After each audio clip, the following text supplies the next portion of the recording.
नमस्कार गाइस, मैं हूं कॉमिकर। आज के इस वीडियो में हम इस बारे में बात करेंगे कि स्पाइडरमैन नो वे होम में जितने भी कांड हुए हैं उन्हें रोकने के लिए टीवीए क्यों नहीं आया।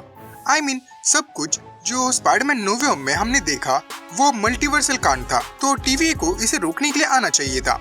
अब सबसे पहले तो हम इस सवाल को अच्छे से समझेंगे एंड फिर इसे आंसर भी करेंगे। अब जैसे मैंने मेरी पिछली वाली वीडियो में कहा, स्पाइडरमैन नो वे होम ने तीनों स्पाइडरमैन को एक ही फ्रेम में लाकर एक ग्रेट टीम अप तो बना लिया, लेकिन इसी के साथ उन्होंने कुछ प्लॉट होल्स भी पीछे छोड़ दिए जिसे मोस्टली मार्वल के ट्रू डाई हार्ड फैंस ने ही नोटिस किया होगा, जैसे कि मैंने। Which is Spiderman no way home के इवेंट्स के दौरान टीवीए कहां पर था और क्या कर रहा था।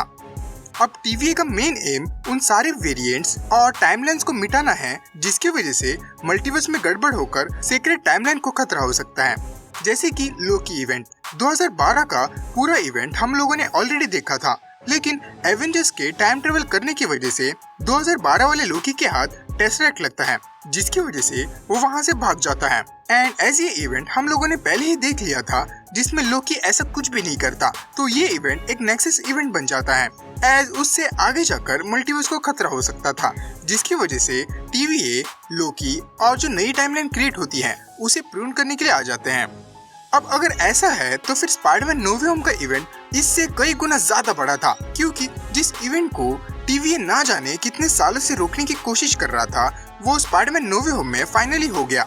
अब में भी आप में से बहुत से लोगों को लगेगा कि भाई टीवीए तो अब एग्जिस्ट नहीं करता because of what happened in Loki finale, तो ऐसा बिल्कुल भी नहीं है। टीवीए बिल्कुल एग्जिस्ट करता है क्योंकि वो एक ऐसी जगह पर है जहाँ टाइम डिफरेंटली वर्क करता है एंड लोकी की एंडिंग एक ऐसी जगह टेक प्लेस करती है जो स्पेस एंड टाइम के बाहर है, यानी कि दोनों ही जगह टोटली डिफरेंट है और उनका एक दूसरे के साथ कोई भी कनेक्शन नहीं है, जिसकी वजह से ये मैटर ही नहीं करता कि लोकी का फिनाले में क्या हुआ था एंड वो कब हुआ था, क्योंकि टीवीए तब भी वही का वही रहता एज दोनों जगह अलग अलग है। ऊपर से लोकी के एंडिंग में सिल्वी लोकी को एक ऐसी जगह भेजती है जहाँ एक कम्प्लीटली डिफरेंट टीवीए एग्जिस्ट करता है, जहाँ कॉन्ग द कैंकरर का एक डिफरेंट वेरिएंट रूल कर रहा है। ऊपर से वो टीवीए भी वर्किंग में है। तो फिर अब सवाल वही है कि अगर टीवीए है तो उन्होंने नो वे होम का इवेंट रोकने की कोशिश क्यों नहीं करी। तो इसके पॉसिबल 3 आंसर्स हो सकते हैं, लेकिन आगे बढ़ने से पहले मैं आपको बताना चाहूंगा कि आप गेम खेलते खेलते थक जाओगे, लेकिन विंजो पर गेम्स कभी खत्म नहीं होंगे, क्योंकि यहाँ है cricket, ludo, free cell, snake rush जैसे 100 से भी ज्यादा एक्साइटिंग गेम्स। जैसे स्किल वैसे गेम्स, तो खेलो और जीतो लाखों कैश रिवॉर्ड्स और डायरेक्ट विड्रॉ करो अपने पेटीएम, यूपीआई या बैंक में। यहाँ पर सिर्फ गेमिंग ही नहीं, शॉपिंग भी करो। विंजो स्टोर पर मिलते हैं Asphalt, Minecraft, free fire games की करेंसीज सबसे सस्ते दाम पर, और बिग बाजार, डोमिनोज, मिंत्रा, हॉटस्टार और गाना जैसे कई बड़े ब्रांड के डिस्काउंट कूपन्स भी।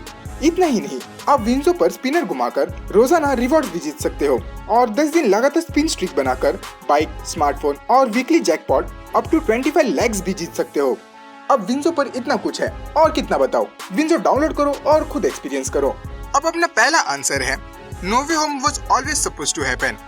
अब लोकी के सीरीज में जब लोकी को पहली बार जज रेंसलर के सामने लाया जाता है तब लोकी सबसे इम्पोर्टेंट क्वेश्चन पूछता है, यही कि टीवीए ने उसे ही क्यों पकड़ा, उन्होंने एवेंजर्स को क्यों नहीं पकड़ा, जिस पे रेंसलर कहती है कि it was always supposed to happen. उन्होंने जो किया वो विधि का विधान था।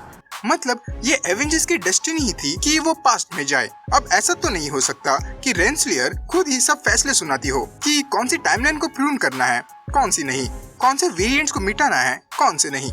ये सब कुछ प्री डिफाइंड होता होगा, मतलब कि यहाँ पर रूल्स प्ले करते हैं। यहाँ पर ऑर्डर्स अपना पार्ट प्ले करते हैं जिन्हें रेंसलर को मानना पड़ता है, क्योंकि रेंसलर को डायरेक्टली दी टाइम कीपर से ऑर्डर मिलते हैं। ऊपर से अगर आपने ये सीरीज ध्यान से देखी होगी तो आपको पता होगा कि टाइम कीपर्स सब पे नजर रखते हैं, उन्हें हर एक पॉसिबल फ्यूचर एंड पास्ट पता होता है।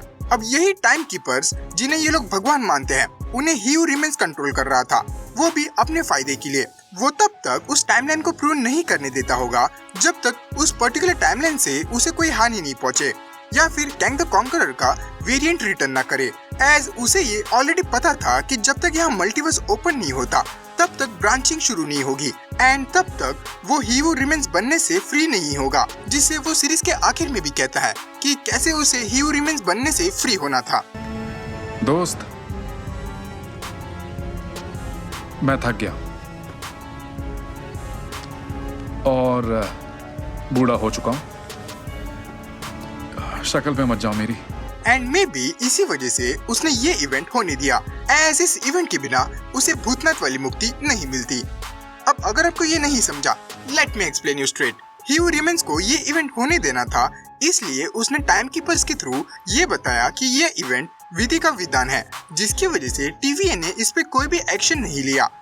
अब अगर हम हमारे सेकंड आंसर की बात करें तो ये थोड़ा सा इसी से कनेक्टेड है, लेकिन एक डिफरेंट एंगल से। शायद ये ज्यादा लॉजिकल एंड कॉम्प्लेक्स है। अब ये सब कैंग द कॉन्करर कर रहा है, वो कैंग द कॉन्करर जो मल्टीवर्स की ब्रांचिंग शुरू होते ही एग्जिस्टेंस में आता है। एंड ऐसा नहीं है कि वो किसी पर्टिकुलर टाइम के बाद एग्जिस्ट कर रहा है एंड टीवीए को चला रहा है। नहीं, मल्टीवर्स की ब्रांचिंग खुलते ही वो भी टाइम की बिगिनिंग से ही एग्जिस्टेंस में आता है एंड टीवीए को रूल करता है। लेकिन उसके कम्प्लीटली टाइमलाइन को रूल करने के लिए एक ऐसा इवेंट जरूरी है जिससे मल्टीवर्स अच्छे से खुल सके, जिसकी वजह से कैंग उसके टीवीए को ये इवेंट होने देने कहता है, एज इससे उसका ही फायदा होगा। एंड मे बी इसी को रेफर करते हुए हमने लोकी के एंडिंग में हंटर B15 और मोबियस को ये कहते हुए सुना, हाल तो देखो, एक ही यूनिट में 63 नई ब्रांचेस हैं। और वो चाहता है कि हम यूं ही बैठकर देखते रहें। अब शायद से ये नोवे होम के उस सीन का रेफरेंस हो सकता है जिसमें मल्टीवर्स के अक्रॉस से विलन्स इस यूनिवर्स में खींचे आते हैं। लेकिन अब आपको ये क्वेश्चन आएगा कि दूसरी टीवीए इसे होने क्यों दे रही है, मतलब जो मेन टाइमलाइन वाली टीवीए है वो ये इवेंट होने क्यों दे रही है। तो इसका बेसिक एक्सप्लेनेशन ये है कि अब उनके यूनिवर्स में ह्यू रिमेंस नहीं है एंड ना ही टाइम कीपर्स जो उन्हें कौन सी ब्रांच काटनी है कौन सी नहीं ये बता सके, जिसकी वजह से वो डायरेक्टली किसी भी टाइमलाइन पर एक्शन नहीं ले सकते। एंड इसी वजह से मे बी वो ये इवेंट होने दे रहे हैं, क्योंकि क्या पता कौन सी वायर काटने पर उन्हें मल्टीवर्स का झटका लगे। अब हमारे थर्ड एंड लास्ट आंसर को देख लेते हैं। तो एंड मल्टीवर्स की ब्रांचिंग शुरू होती है, तो वहाँ पर इतने सारे ब्रांचेस खुलते हैं कि टीवीए उन ब्रांचेस को हैंडल नहीं कर पाती। वो देखने में तो 10-20 ब्रांचेस लगते हैं, लेकिन वो एक्चुअली बहुत ही ज्यादा ब्रांचेस होते हैं। ऊपर से उन ब्रांचेस के हजारों या कहो लाखों सब ब्रांचेस निकलते हैं, जिसकी वजह से टीवीए में एक क्या समझ जाता है, एज उस टीवीए में इतने सारे लोग नहीं होते जो सभी के सभी ब्रांचेस को प्रून करके सेक्रेट टाइमलाइन को ठीक करे। And may be Spiderman no way home का इवेंट उन्हीं ब्रांचेस में से एक हो जिसे टीवीए ठीक नहीं कर पाई होगी, या कहो जहाँ पर टीवीए पहुँच नहीं पाई, लेकिन टिल द टाइम वो लोग पहुँच पाते डॉक्टर स्ट्रेंज ने ऑलरेडी अपने स्पेल की मदद से इसे फिक्स कर दिया। अब आपको इन तीनों में से कौन सा आंसर ज्यादा सेंसिबल लगता है मुझे कमेंट्स में जरूर बता देना। एंड जाते जाते विंजो ऐप को भी जरूर चेकआउट करना। तो बस आज के लिए इतना ही, मिलते हैं अगली वीडियो में।